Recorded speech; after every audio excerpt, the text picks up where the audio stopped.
Welcome to the Sports Story College Football Edition. I'm your host, Mr. Gleen. Today, I'm going to talk about travel being an issue for the West Coast teams that are joining the Big Ten. Washington, Oregon, Southern Cal, and UCLA. Do they really have an issue with travel? There's been a lot of talk about how these athletes are going to be traveling so much and how far they're going to have to go. So I kind of broke down here with Oregon. So we're going to take a look at Oregon's non-football schedule, as well as or schedules, as well as the flight times to get to conference games. So, taking a look here at Oregon, obviously right now their longest trip within the Pac-12 conference, it appears to be 2 hours and 15 minutes to Arizona. Notice that every trip for the Big Ten will be further than that. However, it's not like an extraordinary amount. For the most part, you're looking at around a 4-hour trip. So it is farther. Travel is a little bit farther for them. They're no different than other teams. I think this is part of why they're in the situation they are, being on the West Coast. Nobody sees them, which is why they had to move east to try and get more publicity, to get out there more on TV, to try and get a TV deal that would work for them to where they can be seen. Pac-12 was kind of being pushed out because of the one time zone. These networks are looking for something to put on all day or at different times throughout the day, and the Pac-12 just couldn't offer that to the networks like all these other teams could. Plus the fact people question, well, why does Oregon mean more to the Big Ten than they did to the Pac-12? Well, simply put, when you have a certain amount of time slots to put the product on, and basically you're looking at a 12 o'clock game, a 12 o'clock game on the West Coast is starting at 3 o'clock on the East Coast. The eyes just aren't going to be there, plus the fact you've already got other games going on at that time. So this is why the Pac-12 was struggling to get a TV network deal. Eyes on the product. Oregon can now travel all the way across the country. They could be at any time zone and be seen. So Oregon, obviously, trips are going to be farther, but it's not like it's an extraordinary amount on a plane. Now we're going to take a look at their non-football schedules. We'll take a look at baseball first from this past year. So looking at Oregon's baseball schedule, they had several games here at home, non-conference. They could continue to do that. They then had a conference game against UCLA, continue to do that. They then played Niagara. Well, how does Niagara afford to come all the way across the country to face Oregon for one baseball game? They're a smaller program. They don't have the money Oregon has, and yet they were able to fly across the country to face Oregon in Eugene, and they made it work. I'm sure Oregon probably helped them out some, but now that money could just go towards traveling to the Big Ten schools. And for the most part, they're not flying all the way to the East Coast every year, more than likely. It'll be once every couple of years. And so most of it will be to the Midwest part of the country. So they're not flying, extensively or exclusively across to the other part of the country. They then had a conference game against Washington State. If they wanted to, they could make that a non-conference game, drop Northwestern State. Again, Northwestern State out of Texas found a way to make it to Eugene, Oregon for 4 games. They then had Arizona. Again, this could be filled in with an Iowa, a Nebraska, someone where you're traveling just a little bit farther than what you are right now. Not a big deal on a plane. They then played Portland in a non-conference game. They could keep that. They then had Oregon State. Well, again, this could be home games.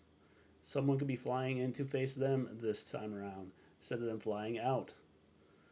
They then had San Francisco at home. Again, if they want to keep that as a non-conference, they could do so. They then had Stanford as a conference game. Again, it was at home.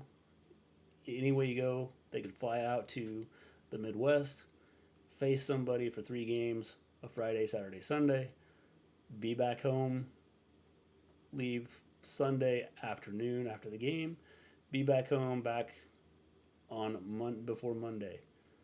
They then faced Portland. Again, could do that non-conference.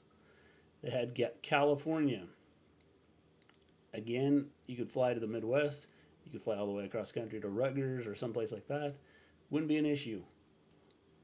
They then had Gonzaga. Again, another non-conference game they could have. Arizona State at home, so you could have a home conference game or 3 home conference games here. They then played Oregon State in Corvallis. It's just a road trip there. So, they want to keep that game, they could keep it, or maybe a conference game against, set up a 4-game conference game against one of the Big Ten schools that they're going to be facing. They then had Washington. Facing Washington, they'll be facing them now. They'll be in the same conference. Will not be a big deal. They then had Utah. Again, this is when they could travel to the Midwest, or maybe this is their East Coast trip. Not a big deal. So travel, in my opinion, is not going to be a big deal for this. Then they had the Pac-12 tournament. They'll have the Big Ten tournament. They'll fly to the Midwest for several days to play in the Big Ten tournament. Will not be a big deal. And then you have your regionals. Well, you fly across the country all the time to do these for all sports. So this, for baseball, looking at their schedule, it does not look like it would be a big deal to fly across the country or have someone fly in to face them from the Big Ten. Travel is not going to be that big of a deal. It's not going to change that much here. So that was baseball. We will go ahead and we'll take a look at their basketball schedule. Excuse me. So again here, they start out non-conference, playing several games at home. Could continue to do that. Have your Phil Knight Invitational in Portland. Continue to do that. Then you start off with conference games. It looks like a Thursday, Sunday is what they do. They played in Eugene, then played at Los Angeles. Again, they lose Washington State, but you keep UCLA, so that game would still be they'd still be able to play that. Then they had 4 non-conference games. Could keep those. Could have Washington State, Oregon State involved in those. They then had a Saturday, Thursday. So it looks like Thursday and Saturday is when Pac-12 played their games.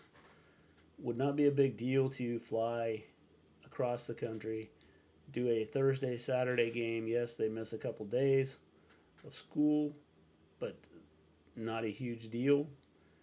Then they had a Wednesday game against California, and then come back on a Saturday against Stanford. Both road games, so they're obviously flying home, more than likely.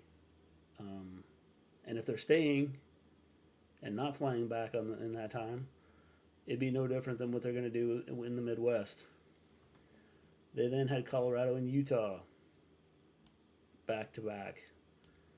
They had Arizona State back-to-back. One in Tucson, one in Tempe. I'm guessing they stayed down there for those days.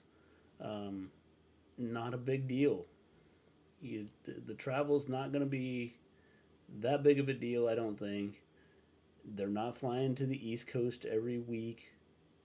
They'll probably have East Coast trips once, maybe twice a year. So it's not going to be a huge deal, I don't think, for them. Let's take a look at their cross country. So their cross country, they ran at a meet in Oregon. In the first two meets, they both were in Oregon. They could keep those. They then ran in Wisconsin. Wow, Big Ten team. Then they had the Pac-12 championships. Does this look like it's really going to change anything for travel? It doesn't look like anything is going to change here. Everything could be in the same line. Nothing changes. Travel is not going to be a big deal for the cross-country team. Let's take a look at. Let's take a look at golf. So they started out in Scottsdale, Arizona, at a tournament, an invitational. They then had Washington, could keep those. They then flew to Texas on a Monday and Tuesday to compete in an invitational. They then played in California on a Monday and Tuesday. They then played another one in California on a Monday and Tuesday. They then flew out to Hawaii for February 8th, 9th, and 10th. Then they had in March, they had an invitational or championship in Oregon. Then they had their own invitational. Then they flew to California. Again, this doesn't look like it'd be that big of a deal as far as travel goes. They may travel across the country. They're flying to Hawaii. Is anything going to change? I mean, you fly to the Midwest, fly to the East Coast. It's probably not going to change. Nothing's going to change here. And these are Wednesday, Thursday, Friday. Several games or matches are on Monday, Tuesday. Is not going to be I don't see where it's going to affect a whole lot. We'll look at the tennis team. They had home games, home matches in Oregon. They then flew to Columbus, Ohio. Look at that, a conference team. Now that becomes, it's not a big deal here with their schedule. They had Texas Tech come and visit them. This is not rocket science. Not a lot is going to change here. The schedules they're not going to be affected much by this. The one thing that's going to affect them is if they have parents that are close to where they're at. But for the most part, it's really not going to make that big of a deal. We'll look at track and field. They were in Washington and flew to Seattle. Then they went to Texas Tech. Then they had a meet in Seattle. Then they went to Boston, Massachusetts. Then to Albuquerque, New Mexico. Is it really going to be that big of a deal to fly to Iowa, to fly to Ohio State? Is it going to change?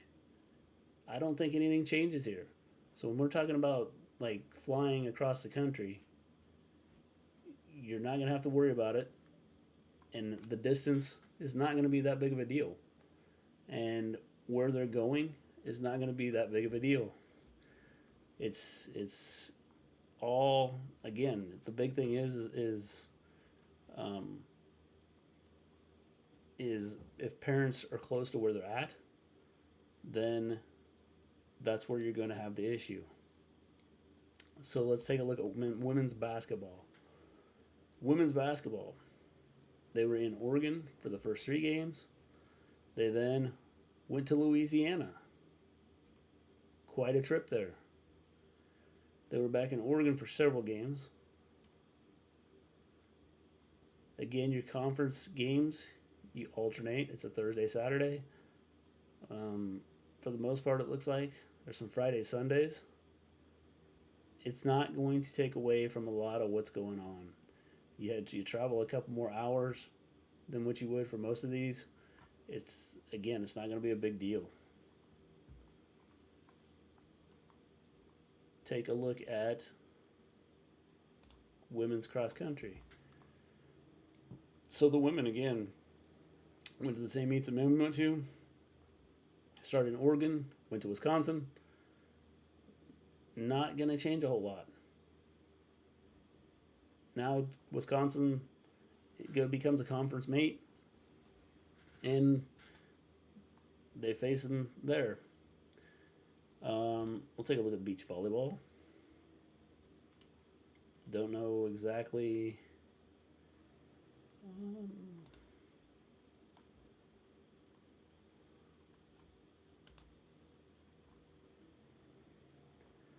So again, I don't know. Obviously, the Big Ten, Nebraska's on there, but they went to Hawaii to face it in a tournament.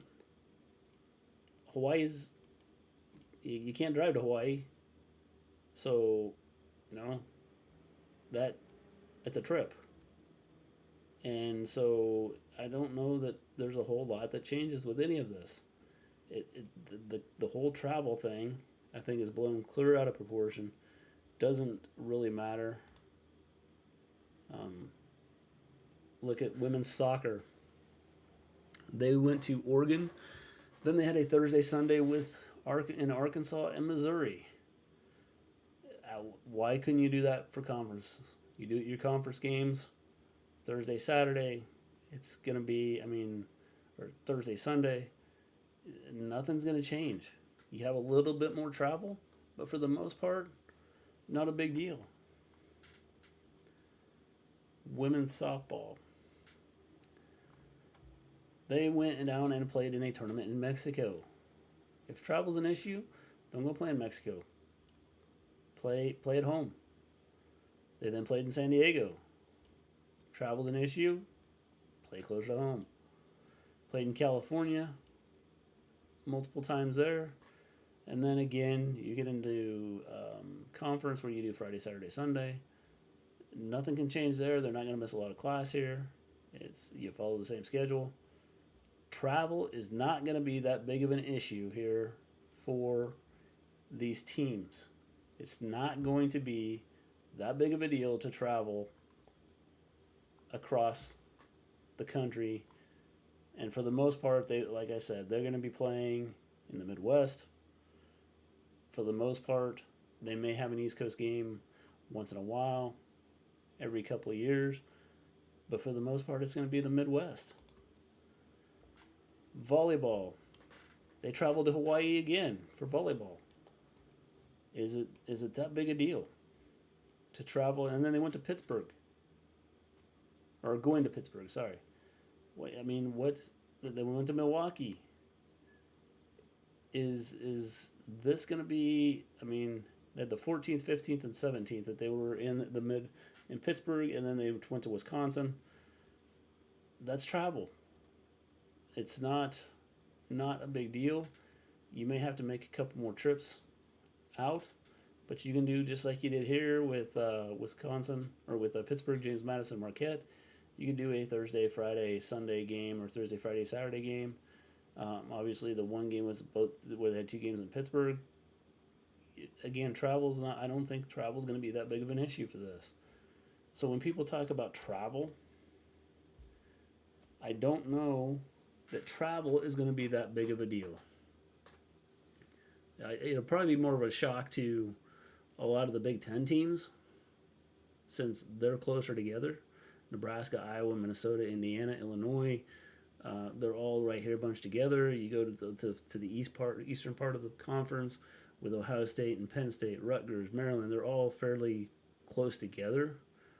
So the travel is probably going to be, a change for them more than it is for Washington, Oregon, USC, and UCLA. So with that, again, I don't think travel is going to be an issue for these teams. Not a big deal. Smaller schools travel clear across the country to get to places. The big boys can handle it without having a problem. So until next time, the next video, thank you for watching. Make sure you hit the like and subscribe button, and I will talk to you later.